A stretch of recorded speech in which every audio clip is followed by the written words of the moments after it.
Time लगेगा, मगर हम आपको पकड़ेंगे, एक एक करके पकड़ेंगे। मेरी बात याद रखना, हर ऑफिसर को और इलेक्शन कमिश्नर को ये बात अच्छी तरह समझ लेनी चाहिए। यहाँ पे एक लोकसभा चोरी की गई है, ये एक क्रिमिनल एक्ट है, कर्नाटक की जनता के खिलाफ एक क्रिमिनल एक्ट है। कर्नाटका की सरकार को इस क्राइम का इन्वेस्टिगेशन करना चाहिए और एक्शन लिया जाना चाहिए।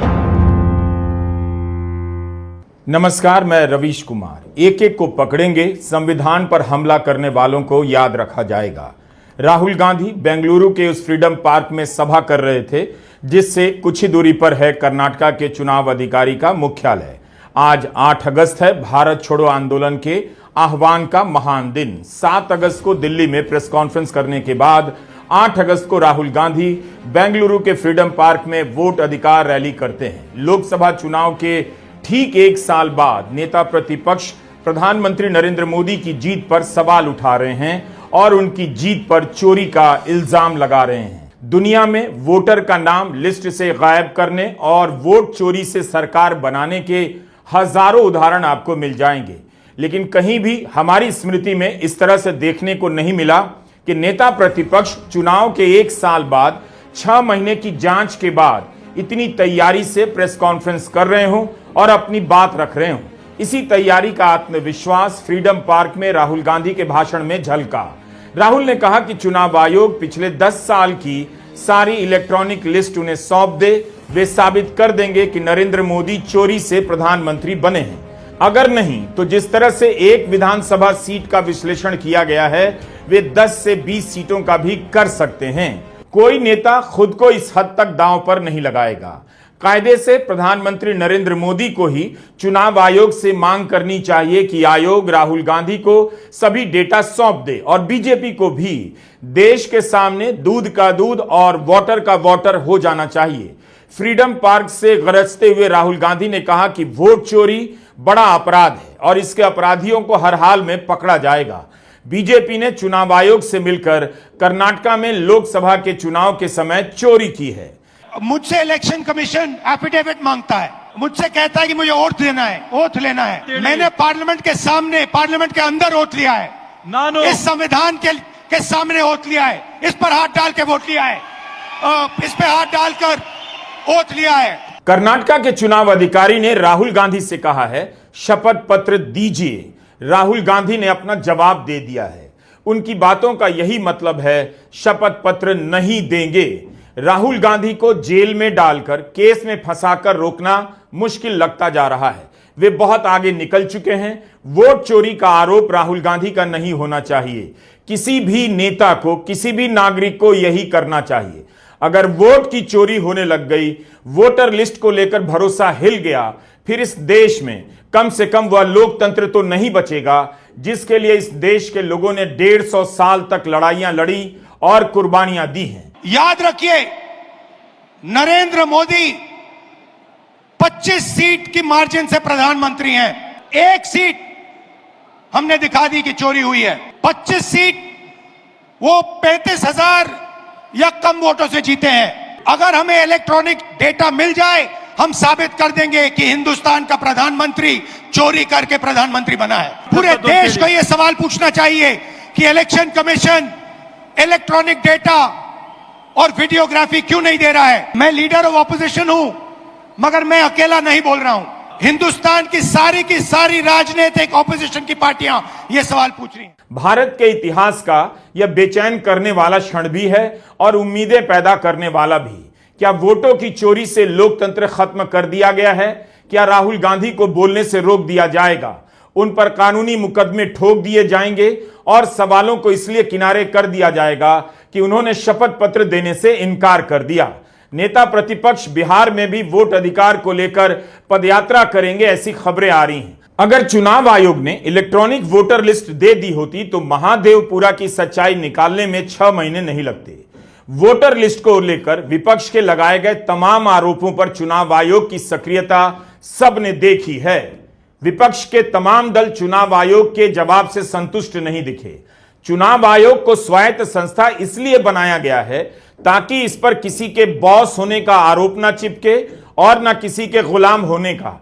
लेकिन राहुल गांधी की प्रेस कॉन्फ्रेंस के बाद चुनाव आयोग का रवैया बॉस वाला लग रहा है, जैसे हम बॉस हैं, हम पर सवाल कैसे उठ सकता है, हम गलत नहीं हो सकते, अगर हमारी गलती बतानी है तो शपथ पत्र पर लिखकर देना होगा, नहीं तो नौकरी जाएगी। आयोग का यह रवैया ठीक नहीं। सबसे महत्वपूर्ण बात यह है कि इलेक्शन कमीशन डिजिटल डेटा नहीं देता है, फिजिकल डेटा देता है। मतलब लाखों कागज में वोटर लिस्ट दे देगा, मगर डिजिटल वोटर लिस्ट किसी को कभी नहीं देता। क्यों नहीं देता? कारण क्या है? कारण है कि अगर डिजिटल डेटा मिल जाए तो इलेक्शन कमीशन की सच्चाई पूरे देश को पता लग जाए। हमने टीम को बताया, मैंडेट दी कि आप जाके चेक कीजिए, आप 5-7 सीटों पे पता लगाइए कि चीटिंग हुई, और अगर हुई तो कैसे हुई। टीम ने हमें एक दिन बताया कि 5-7 सीटों पे काम किया ही नहीं जा सकता। क्यों? मैंने उनसे पूछा क्यों नहीं किया जा सकता? उन्होंने मुझे ये कागज दिखाए। ये जो कागज हैं, ये एक लोकसभा के कागज नहीं है, ये एक विधानसभा के कागज है, और इन कागजों को हमने मैन्युअली सॉर्ट करना पड़ा, और पूरा का पूरा काम जो हुआ है इसमें 6 महीने लगे हैं, और एक असेंबली सीट में हम ये काम कर पाए हैं। क्यों? क्योंकि डिजिटल डेटा नहीं दिया जाता। लोकसभा चुनाव के समय से ही पोलिंग बूथ का सीसीटीवी फुटेज मांगा जाने लगा था। तत्कालीन मुख्य चुनाव आयुक्त राजीव कुमार ने कहा, भारत में 10.5 लाख से अधिक पोलिंग बूथ हैं, इनके वीडियो को डाउनलोड कर अध्ययन करने में 3600 साल लग जाएंगे। यह आंकड़ा उनके पास कहां से आया? इस देश में सॉफ्टवेयर और हार्डवेयर के करोड़ों इंजीनियर हैं। क्या किसी को नहीं पता था कि आज की दुनिया में असंख्य गीगा टेट्राबाइट का डेटा किसी हार्ड ड्राइव या सर्वर रूम में आसानी से स्टोर किया जा सकता है? सामने से आपकी आंखों में धूल झोंका गया और आपको पता नहीं चला। 10 घंटे भी अगर मान लें हम, 7 बजे से 7 बजे तक की सीसीटीवी होती है, 12 घंटे, 10 भी मान लें, तो जरा अंदाजा लगाइए 10.5 लाख बूथ की 10 घंटे की फुटेज का मतलब हो गया 1 करोड़ घंटे। 1 करोड़ घंटे। और अगर 1 करोड़ घंटे का एक आदमी देखने बैठेगा तो अंदाजा लगा सकते हैं कितना समय लगेगा। अगर 8 घंटे भी रोज देखेगा तो 3600 साल लगेंगे उसको देखने में। 3600 years he will take to see. Why does he want it? Let us ask this question from the person who wants this. जब आप 2022 के लक्ष्यों को ठेलकर 2047 तक ले जा सकते हैं, तब फिर 10 साल लगे या 3600 साल लगे, अगर चुनाव की प्रक्रिया पर संदेह हुआ है तो उसे दूर करने के लिए हजारों सॉफ्टवेयर इंजीनियर को इस काम में लगा देना चाहिए। क्या सुप्रीम कोर्ट कह सकता है कि इस केस को सुनने में 100 साल लग जाएंगे, हम नहीं सुनेंगे? क्या एनआईए किसी आतंकी हमले की जांच यह कहकर बंद कर सकती है कि 18 साल लग जाएंगे या 20 साल लग जाएंगे, हम जांच नहीं करेंगे? राहुल गांधी ने वोटों की चोरी का इस्तेमाल किया है, लेकिन जिस तरह से उन्होंने सारी बातें रखी हैं उसे देखकर यही समझ बनती है कि भारत के लोकतंत्र पर आतंकी हमला किया जा रहा है। यह चोरी नहीं है, लोकतंत्र की बुनियाद पर आतंकी हमला है। इसी बात पर तत्कालीन मुख्य चुनाव आयुक्त राजीव कुमार के खिलाफ एफआईआर कर देनी चाहिए थी या बर्खास्त कर देना चाहिए था। क्या चुनाव आयोग शपथ पत्र दे सकता है कि वीडियो फुटेज की जांच करने में 3600 साल ही लगेंगे? 3 साल या 30 दिन में यह काम नहीं हो सकता? एआई के इस दौर में इस तरह की बातें बकवास हैं। पूर्व मुख्य चुनाव आयुक्त बकवास कर चले गए। मैंने जैसे कहा, 21वीं सदी है, एक हार्ड ड्राइव पे आप पूरा डेटा रख सकते हो। 100 साल 200 साल का डेटा रख सकते हो, जितना रखना है रख दो। मगर इलेक्शन कमीशन 45 दिन में सीसीटीवी को खत्म करना चाह रहा है, वोटर लिस्ट नहीं दे रहा है। तो they are colluding with the BJP, they are helping the BJP destroy the election system in India. Video footage देने का नियम क्या इसलिए बदला गया कि हरियाणा से लेकर महाराष्ट्र में शाम 5 बजे के बाद मतदान में अचानक तेजी के दावों की पोल खुल जाती? साइलेंट वोटर के नाम पर जो झूठ परोसा जा रहा था उसका पर्दाफाश हो जाता। राहुल गांधी लगातार यह सवाल पूछ रहे हैं कि मोदी सरकार ने दिसंबर 2024 में अचानक यह नियम क्यों बदल दिया कि पोलिंग बूथ का वीडियो फुटेज 45 दिन बाद नहीं रखा जाएगा। उस समय यानी 9 दिसंबर को पंजाब एंड हरियाणा हाईकोर्ट ने चुनाव आयोग को निर्देश दिया कि मतदान केंद्र पर लगे सुरक्षा कैमरे का फुटेज वीडियोग्राफी और मतदान से संबंधित दस्तावेजों को दिया जाए। वकील महमूद प्राचा ने हरियाणा चुनाव को लेकर याचिका दायर की थी।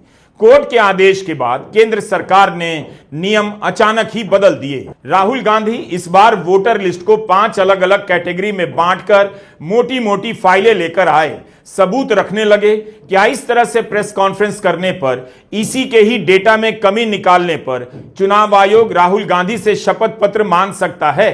अगर चुनाव आयोग बेदाग है तो महमूद प्राचा को वीडियो क्यों नहीं दिया गया?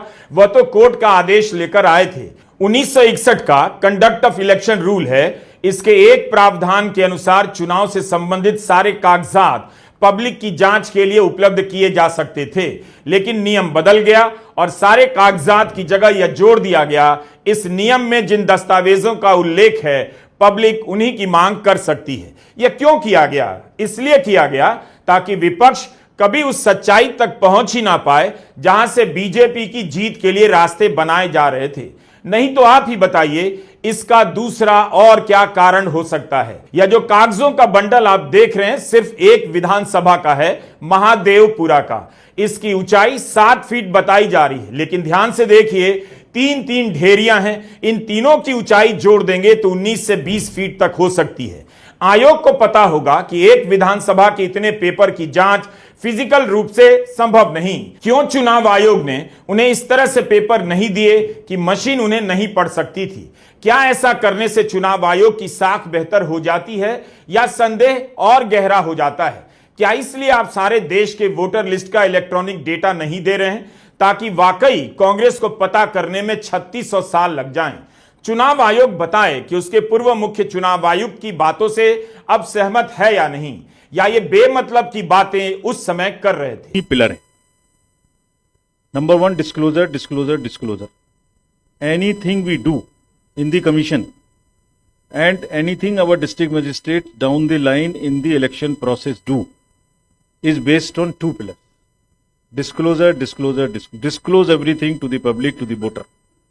Voter have right to know everything what we are doing, how we are doing. And therefore we end all our press conference, all our visits with the press conference so that you can ask those questions. Even including questions like credibility of the commission. Very openly you can ask.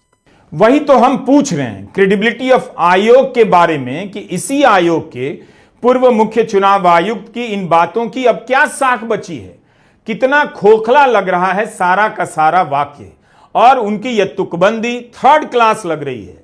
Rajiv Kumar के कार्यकाल में ही लोकसभा के चुनाव हुए, कर्नाटक, हरियाणा, महाराष्ट्र के चुनाव हुए, तो अब इनकी क्या जवाबदेही बनती है?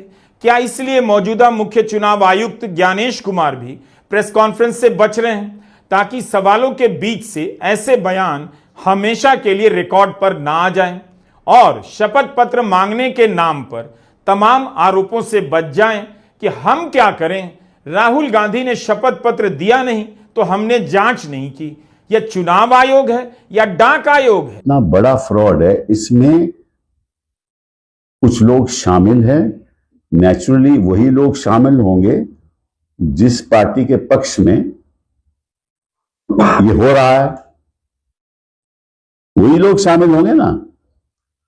और अगर ये फैक्ट्स जनता के सामने पेश किए हो तो इलेक्शन कमीशन को तुरंत कहना चाहिए, रूल छोड़ो, मैं रूल में नहीं जाऊंगा, मुझे तो देखना है कि मेरी डेमोक्रेसी को किस तरह से खत्म किया जा रहा है। फिर तो हम कहेंगे कि इलेक्शन कमीशन वाकई में एक इंडिपेंडेंट बॉडी है। वो कहते हैं कि आप जाकर वहां अपना एफिडेविट फाइल करो, और ऐसे रूल के अंतर्गत जहां कोई जांच हो ही नहीं सकती, ये अपने आप में मजाक हो गया ना। बिहार में इतना बड़ा अभियान चल रहा है, इतने सवाल उठे, लेकिन मुख्य चुनाव आयुक्त ने एक प्रेस कॉन्फ्रेंस तक नहीं की। और चुनाव आयोग चाहता है कि उनके शपथ पत्र के डर से लोग सवाल ना करें, या सवाल करें भी तो शपथ पत्र पर दें। राहुल गांधी को बिल्कुल शपथ पत्र नहीं देना चाहिए। आयोग में ईमानदारी होती तो वह अपने दरवाजे भारत की जनता के लिए खोल देता कि आइए देख लीजिए, यह हमारा काम है, हम दे रहे हैं शपथ पत्र कि हमसे गलती हो ही नहीं सकती, और गलती कोई बताएगा तो हम तुरंत ठीक करेंगे। आप छुपा नहीं सकते और आप छुप नहीं सकते। एक ना एक दिन आपको ऑपोजिशन का सामना करना पड़ेगा। हर ऑफिसर को और इलेक्शन कमिश्नर को